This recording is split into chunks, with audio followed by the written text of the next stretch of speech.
this is it, fellas. We're ready to go. So it's all plugged in. Just drilled a hole through here, guys, and just have a grommet plugging the hole there. So power to a power board inside of there. We've got the temperature probe, and we've got the element powered directly into the temperature controller here, guys. And I've just put this little thing on just to help. Yeah, it's not very good, but anyway, it'll help hopefully a little bit, stop the water. So let's give it a test run, guys. I'll show you how I did it. So I'll prime the pump, open up the ball valve, primes the pump. Temperature controller here reads the temperature running through the pump inlet, pump outlet, recirculating through the sparge lid here with this sparge arm there into the malt pipe. The malt pipe now has, if you can see that, false bottom that I've just put together myself, stainless steel mesh with some silicone tubing around it. Just for now, does the job. Alright guys, so check it out. She's on remote, and how I did that was these little suckers. You probably got some lying around your house. We did. So these are just the remote control plugs. Plug directly into wireless. Yeah, wireless plugs. Plug directly into your power boards. There, guys. Your plugs plug into them, and you can power any device from a remote.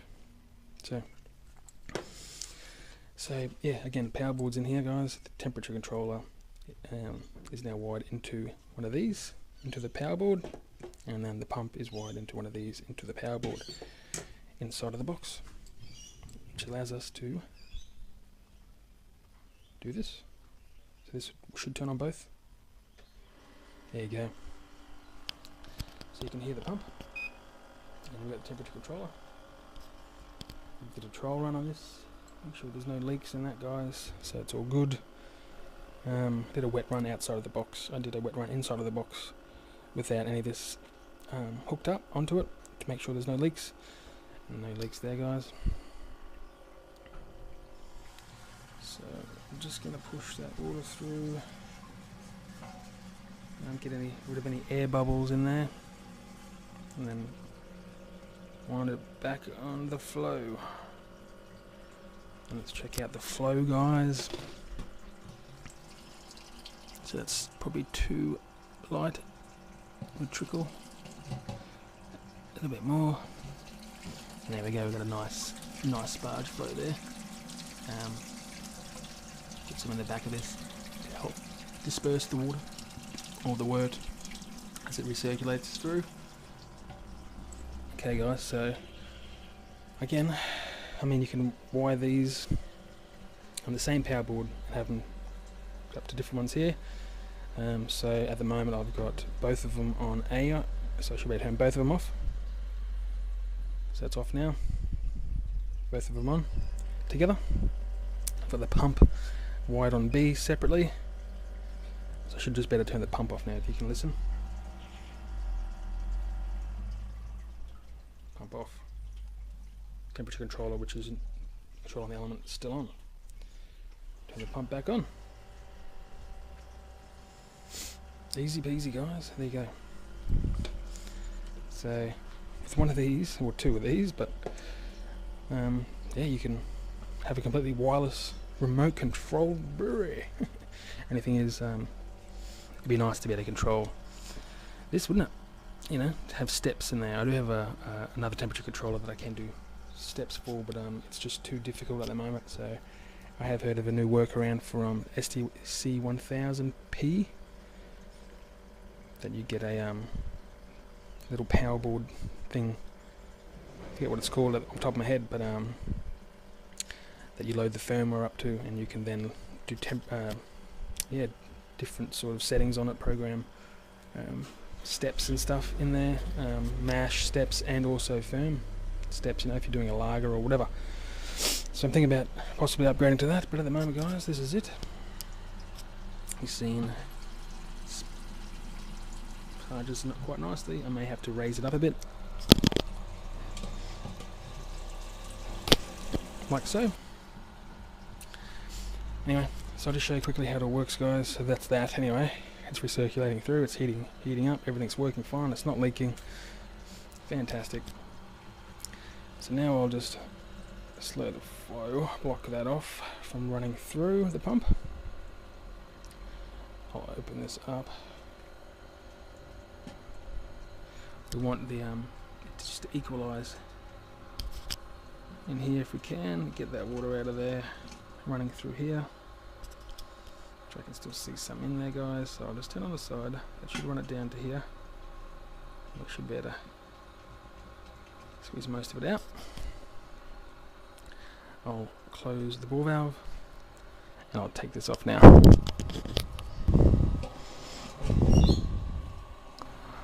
Anyway, there you go, guys. So a little bit of water. So now to remove the basket, guys, I've got the handle here. See if I can do it one-handed. Okay, we got one in there. There we go. Alright, I won't be doing this one-handed. So now we lift the basket up. See how it's got grain on it. So we'll do this quickly.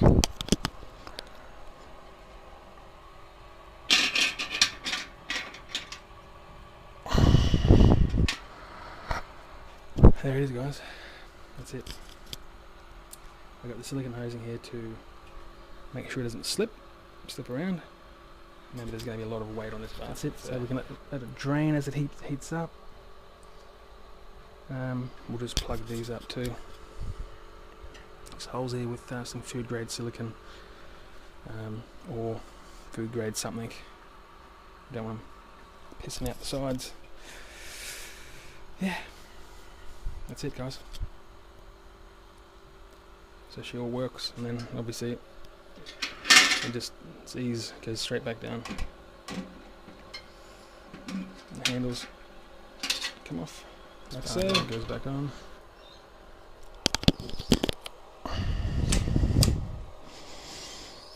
Like that.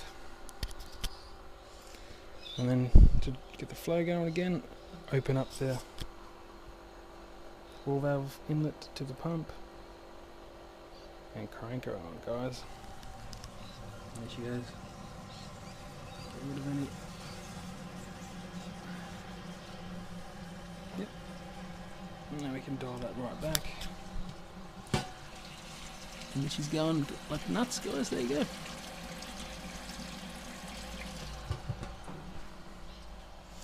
And we've got it right up perfect. Look at that. Now it's cooling back down.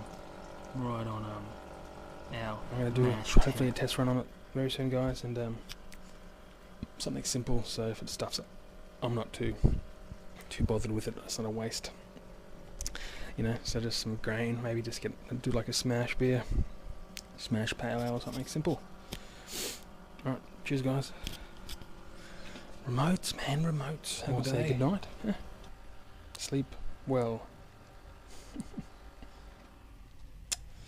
There you go, guys. Done.